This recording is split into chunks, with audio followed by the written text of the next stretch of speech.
안녕하십니까. 달려라 우피라의 필목입니다. 오늘의 오법은요, 이사야 56장 3절의 말씀입니다.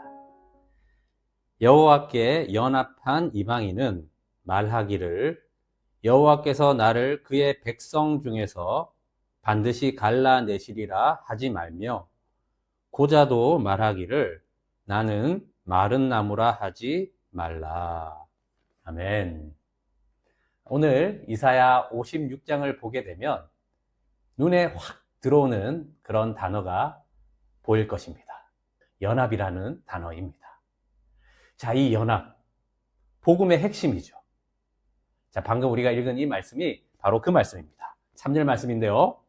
여호와께 연합한 이방인은 말하기를 여호와께서 나를 그의 백성 중에서 반드시 갈라내시리라 하지 말며, 고자도 말하기를 나는 마른 나무라 하지 말라. 자, 분명히 말씀해 주시고 있습니다. 여호와께 연합한 이방인. 자, 우리가 누구죠? 네, 이방인 중에 이방인입니다. 아예 성경책에도 등장하지 못하는 저 변방에 있었던 민족이 바로 우리 민족입니다.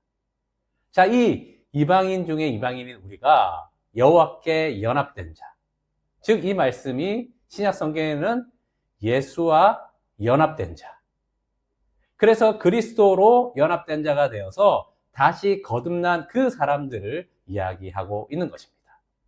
자, 그런데 예를 들어 봅시다. 어떤 부모님이 계세요. 그런데 그 부모님이 우리를 양자 삼으신 겁니다.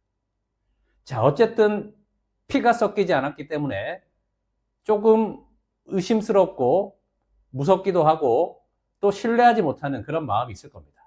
자, 그런데 진짜 부모님들보다 더 잘해주시고 더 위해주시고 더 격려해 주시는 겁니다. 결정적인 순간이 그래서 찾아온 것입니다. 자, 어떤 큰 잘못을 하거나 어떤 실수를 하셨습니다. 자, 그러면 무엇이 딱 떠오를까요? 아, 나는 양자로 들어왔지. 그겁니다. 자, 그러면 어떻게 됩니까? 그 부모님에 대해서 눈치를 보게 되고, 또 마음 한구석에는 내가 이 일로 인해서 버림받게 되지 않을까? 내팽겨치지 않을까? 그 두려움에 쌓이는 겁니다. 자, 마찬가지라는 겁니다.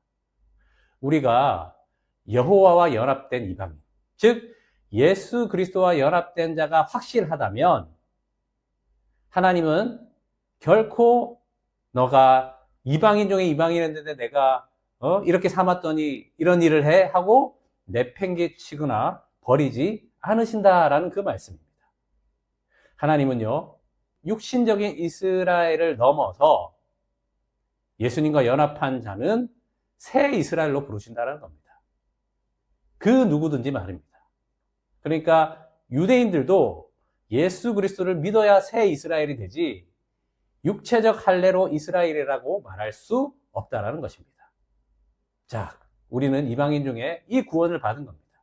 그러기에 결정적인 순간이 오더라도 하나님은 절대 우리를 내팽겨치시거나 버리지 않으신다라는 것을 이 말씀을 통해서 확신해 주시고 있습니다. 자, 또한 그 뒤에 말씀이 뭡니까? 나는 고자라서 마른 나무다라고 하는 그런 말을 하지 말라는 겁니다. 자, 이 고자는요, 신명기 23장에 보면 여호와의 총회에 들지 못하는 자에 들어갑니다. 자, 이 말씀의 의미는 그에게 생명이 없다라는 겁니다.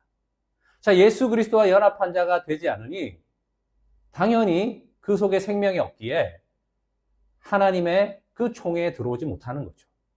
자, 그러나 고자였던 우리, 그러니까 옛 사람이 어떻게 되었습니까? 예수와 함께 십자가에 못 박힌 겁니다.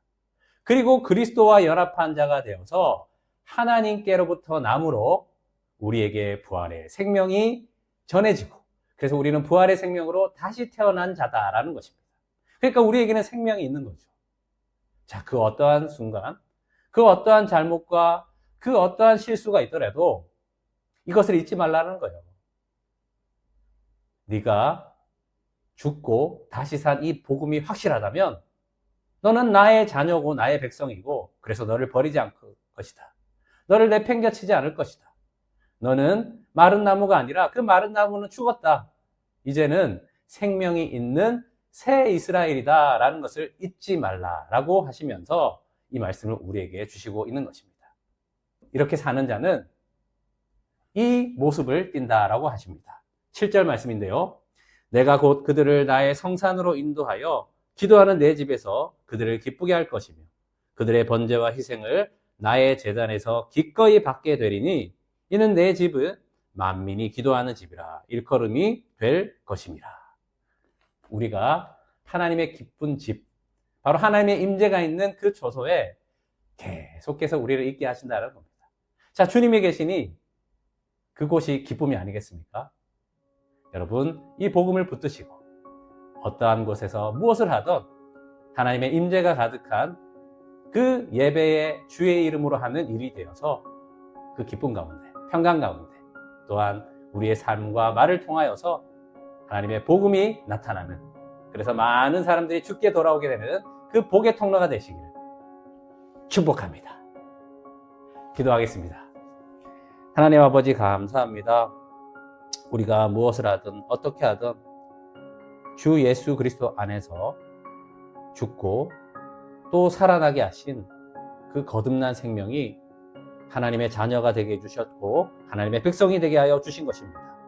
주님, 이 사실을 잊지 않게 해주시고 늘 주님과 함께 동행하며 주의 임재가 있는 그 기쁨으로 살게 해주시고 복음의 그 전하는 발이 될 수 있도록 주여 아름다운 삶이 될 수 있도록 성령 하나님 인도하여 주시옵소서. 주 예수 그리스도의 이름으로 기도합니다. 아멘. 말씀으로 승리하세요. 필목이었습니다. 끝.